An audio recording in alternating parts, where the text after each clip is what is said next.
Voice of America Washington से आलमी खबरों के साथ मैं हूं आयशा तंजीम।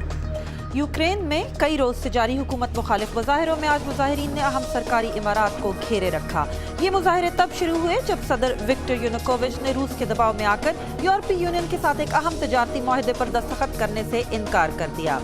थाईलैंड की वजीर आजम यंगलेक शेनावात का कहना है कि मुजाहिरीन की तरफ से उनसे इस्तीफे का मुतालबा गैर आईनी है। दारुल हुकूमत बैंकॉक में आज मुजाहिरीन ने वजीर आजम हाउस में घुसने की कोशिश की, जबकि मिस्र में आइन के मुसवदे में तब्दीली की खबर आते ही बेदखल किए गए सदर मोहम्मद मुर्सी के हामियों और पुलिस के दरमियान झड़पें शुरू हो गई।